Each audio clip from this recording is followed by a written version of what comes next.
Почитувани гледачи на спортска мрежа, ново издание во кое што разговарам со Станко Манчевски, член на управниот одбор на Фудбалската федерација на Македонија. Најпрво, голем благодарност до вас ете за можност овде на градски стадион во Радош да поразговарам околу фудбал, околу се она што се случуваше и во Детонит Плачковец и сега нели со вашата нова функција како член на управниот одбор на ФФМ. Благодарност до вас што редовно ги пратите сите спортски настани, односно ја пратите редовно и втората македонска фудбалска лига и првата македонска фудбалска лига. Тоа што го правите темелно, систематски, значи вклучително комплет со сите резултати, со преноси и еве од мое лично име, од името на управата на Детонит Плачковица, па и од името на управниот одбор на Фудбалската федерација на Македонија, ви благодарам за се она што го правите за фудбалот во Македонија. Завршивте со овој ваш мандат, ајде ако можем така да речем, вашата функција во фудбалскиот клуб Детонит Плачковица, што за што ете може да бидете горди, што што можеби ќе ви биде најдраго што сте направиле за фудбалот и како ќе го сублимирате се она што го поминавте во фудбалскиот клуб? Да, на 15 март со изборот во управниот одбор на Фудбалската федерација на Македонија ми заврши мандатот во управниот одбор на фудбалскиот клуб Детонит Плачковица. Па горд сум на многу работи овде. Сега не само јас, значи како управа на фудбалскиот клуб Детонит Плачковица направивме многу за фудбалот во Радовиш, за фудбалот во Источна Македонија.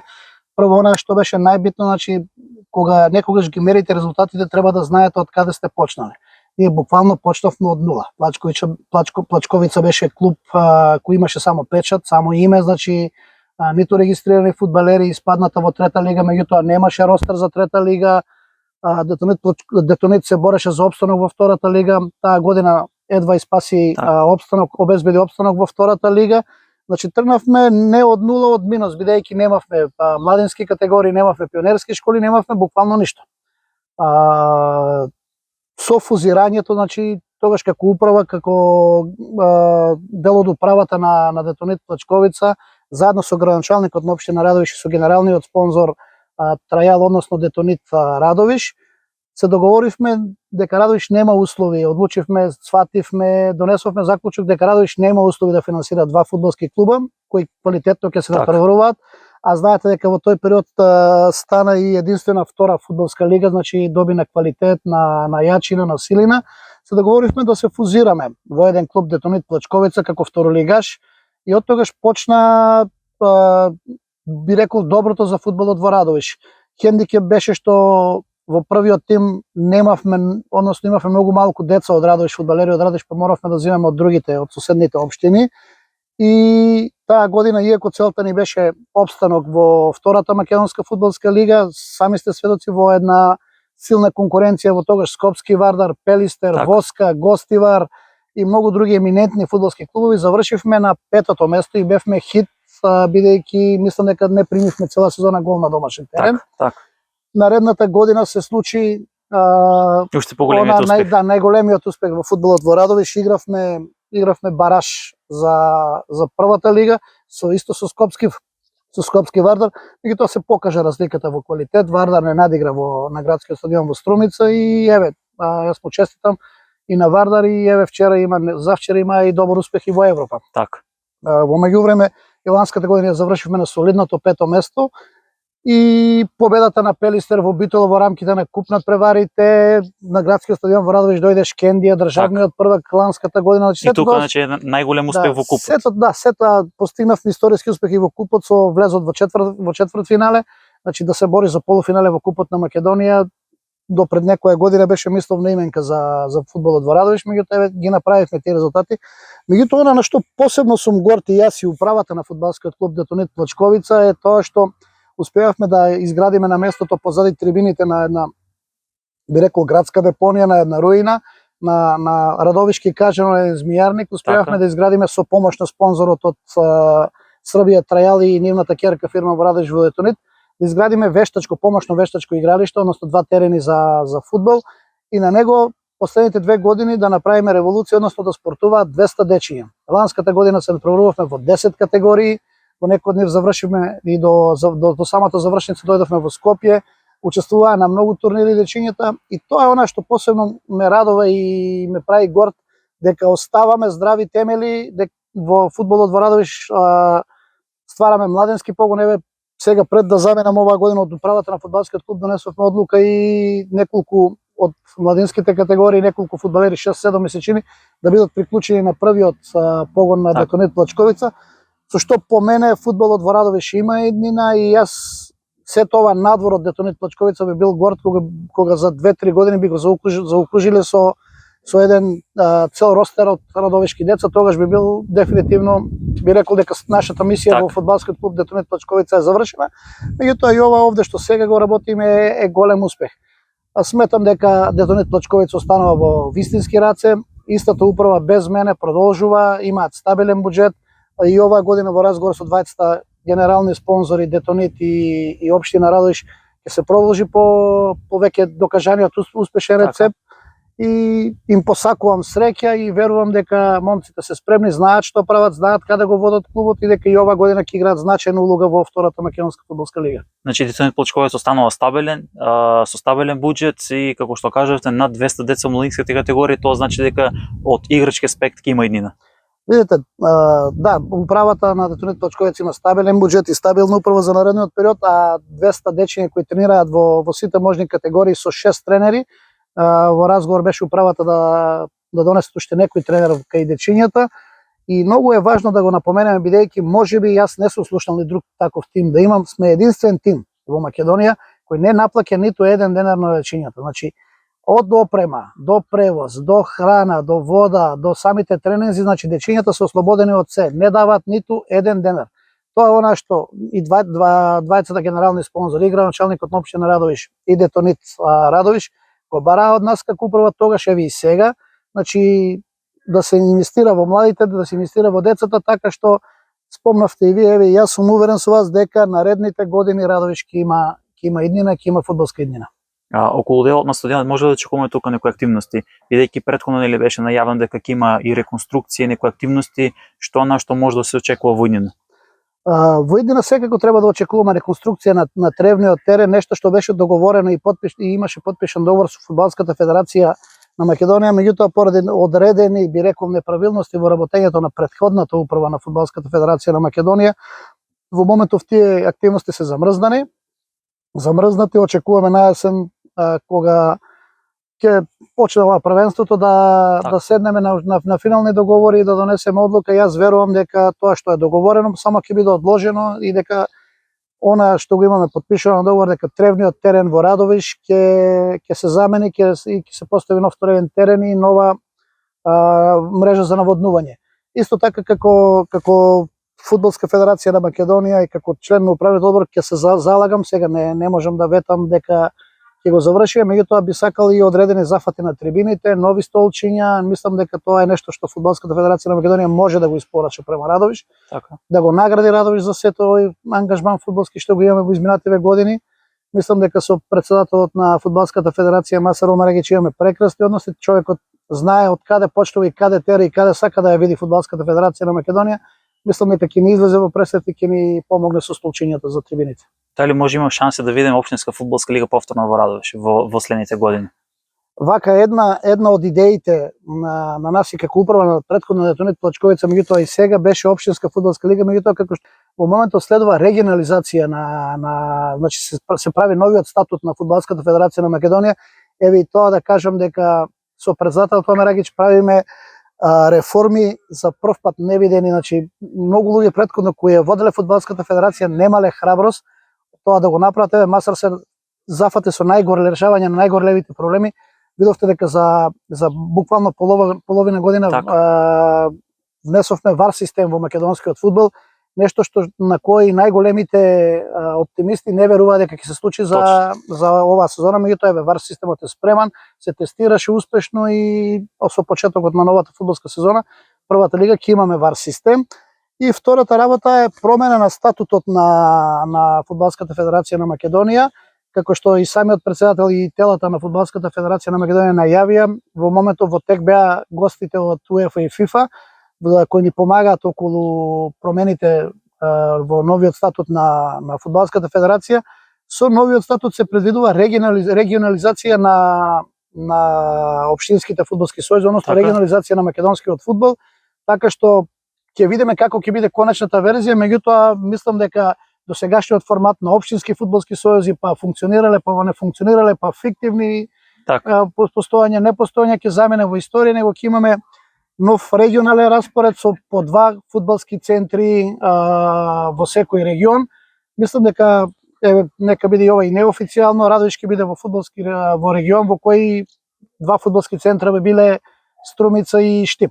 Така. И се размислува за ротирање на седиштето во поголемите градови. Така, ова значи дека веќе конечно после долго време се става акцент и на нисколигашкиот фудбал, ако можем така да ова кажем. се става со новиот статут ќе се стави акцент на најдолните категории од македонскиот фудбал, че оние општински лиги, четврти фудбалски лиги како му доаѓаат.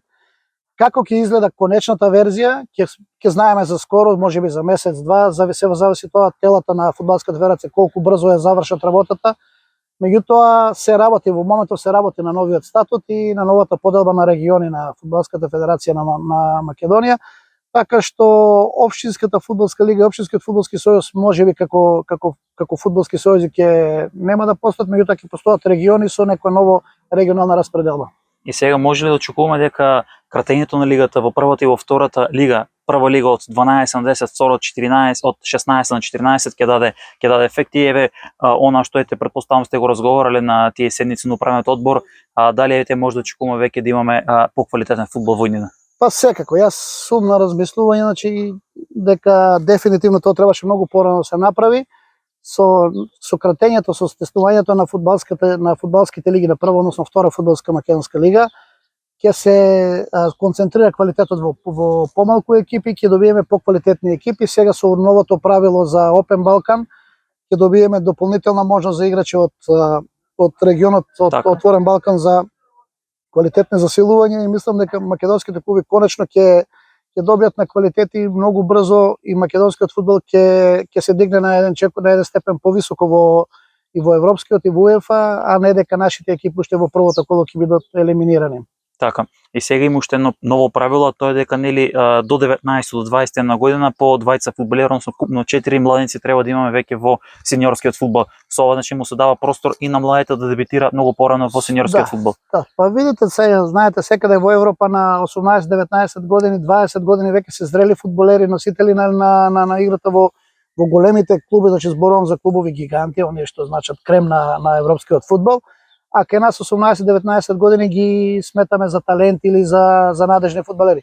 Еве со втората лига ќе добие шанса со млади деца, тренерите ќе добијат шанса да малку повеќе слобода, да бидат покреативни, да можат да веруваат во младите фудбалери. Сега на младите фудбалери колку ќе успеат да го искористат тоа и да се промовираат, да покажат дека иднината е во нив. Што друго може да се очекува кога го прашта македонскиот фудбал? Дали можеби ќе има некои други темелни промени и што практично во иднина ќе се очекува? Знаме дека ова промена со кратењето на лигата започнува од последната сезона 26-27, утврден план за наредните 3-4 сезони. Дали има некои други новитети кои што ќе ги преземете како управен одбор на ФФМ? Вака, значи со визијата на председателот на Фудбалската федерација на Македонија, со измената на новиот статут, со промената, со воведувањето на ВАР системот, полека ги заокружуваме овие со дозволувањето на Open Balkan играчи влез во лигата, со кратењето на лигите, значи полека ги заокружуваме оние параметри кои треба да дадат квалитетен македонски фудбал, кои треба да донесат поголем квалитет на екипите, а со тоа и на репрезентацијата поголем квалитет. И сега очекувањата се големи, секако дека очекуваме светско првенство, секако дека очекуваме поквалитетни екипи кои ќе стигнат и до групите во куповите во Европа. И сметам дека тоа што денови се разговара со председателот на Фудбалската федерација и со други релевантни институции, во иднина мора да воведеме да повеќе грижа да водиме за инфраструктурата, за терените, бидејќи како што кажа председателот на Фудбалската федерација, фудбалери не се станува на трибини и во сооблекување, него фудбалери се станува на терен. Значи мораме да направиме некој акционен план, некоја динамика со која ќе ги подобриме терените во Република Македонија. Редовно ги пратите и првата и втората македонска фудбалска лига и мислам дека таму е она слаба карика на македонскиот фудбал, значи мора да се посвети и како држава, и Министерството за спорт, и Влада на Република Македонија, и Министерството за спорт, па и Фудбалската федерација, и општините како локална самоуправа, ќе мора да се седне на маса, да се направи некој акционен план, заеднички план и да се поработи малку на тој случај. Фали инфраструктура, еве на Радовиш конкретно му фали уште еден терен. Сигурно овој терен на кој сега разговараме е единствениот, значи Така. ние имаме ситуација во кој младинските категории, пионерските тимови кои треба да играат на голем терен, а тренираат на терен за мал фудбал, на мал терен, и кога дојдат на голем терен, буквално оние формации 4-4-2, 4-3-2 малку им се чудни, непознати, се губат на терен, значи потребно е повеќе ангажман на теренот, повеќе работа, а за тоа треба барем уште еден терен. И јас верувам дека еве и новата локална самоуправа која доаѓа на есен и фудбалската федерација, а тука неминовно мора да помогне и државата, бидејќи без помош од државата, од владата на Република Македонија, од Министерството за спорт, тешко дека ќе може општините сами да поднесат еден таков терет, меѓутоа терените се нужност и неопходност и мора да се посвети внимание. Значи, може да резимираме дека фокусот веќе во иднина ќе биде ставен на инфраструктурата, со оглед на фактот дека доста капитален проект, јас би рекол, или кој што реализирано, тоа е варот со кој што веќе ќе започне неговата имплементација од 8 август кога ќе стартува првата лига. Ќе има ли може фокус да се стави и на женскиот фудбал? Да, па нормално и женскиот фудбал е во фокусот на фудбалската федерација на Македонија, никогаш и не престанал да биде, па и малиот фудбал, футсалот, така што паралелно се работи на сите полиња на фудбалската федерација. Кога и да појдете е живо тамо, значи има движење, има се нешто, се спрема некој или терен, или се спрема оние собите кои треба да се за вар системот се набави во сопственост на фудбалската федерација и нови возила за вар пренос, значи ние не ги изнајмуваме. Во предзателот Оме Регеч го има оној бизнис хул, значи не сака да изнајмува, не сака да дава пари за нешто што не е наше, него си го купуваме како федерација, може да си го дозволиме, си го купуваме и е во наша собственост и нешто што ќе трае на долги години и нешто што е наше. Така што се води војна со буквално за подобар фудбал на секое поле и мислам дека многу брзо еве ќе наредната 26-та па и 27 година ќе ги видиме тие резултати во македонскиот фудбал. Че очекуваме дека вака со подобрување на сето ова што го зборуваме да имаме позитивни резултати кај самата репрезентација и да видиме нели уште еднаш да се пласира на европско, дај Боже, војна и на светско првенство. Па да, фудбалската репрезентација веќе дава резултати, не смееме да бидеме незадоволни од досега постигнатото во овие квалификации за светското првенство. Можеби можеме да жалиме за испуштениот резултат со Велс, за несрекниот нерешен резултат со Белгија, меѓутоа што е тука е сепак и тие резултати кои се постигнати се успех и даваат надеж, внесуваат оптимизам дека реално имаме шанси за пласмент на светското првенство. Ќе го резимирам овде разговорот, што можеби друго би сакале овде да го додадете и да финишираме со разговорот, со оглед на фактот дека да откриеме дека и Детонит Плачковица ќе ги стартува веќе подготовките и ќе ја започне својата нова мисија во втората лига. Да, како што добив пред малку информации, денес стартуваат подготовките на Детонит Плачковица. Значи, па тоа е тоа што го кажавме во овие изминати неколку минути, мислам дека ги опфативме, ги сублимиравме сите со состојбо во македонскиот положително. Значи може да очекуваме само добри резултати, светли моменти во македонскиот фудбал, бидејќи од значи на сите ниво и во фудбалската федерација па и во управите на фудбалските клубови сме фокусирани за подобро на македонскиот фудбал. Значи сватија и управите на фудбалските клубови и самата федерација дека во младите категории, во децата еднината, во фудбалот еднината се работи, се посветува доста внимание тамо и полека се подига и клубскиот фудбал и репрезентативниот и во иднина имаме иднина како Македонија, како фудбал. Така, ќе ви се благодарам уште еднаш за одвоеното време за овој разговор и за некои информацијата што ги откривме и што сублимиравме се она и како претходно кога бевте дел од управата на Детонит Плачковица и сега како веќе член на управниот одбор на фудбалската федерација на Македонија. Ви благодарам и на вас, на почетокот реков, се надам дека ќе продолжите така, дека и оваа сезона фудбалска 25-26 редовно ќе ги следите надпреварите од првата и втората македонска фудбалска лига, ќе информирате македонската јавност за се она што се случува во фудбалот. Јас ви посакувам среќа, многу здравје, па се гледаме на терените во Република Македонија. Супер, ви благодарам уште.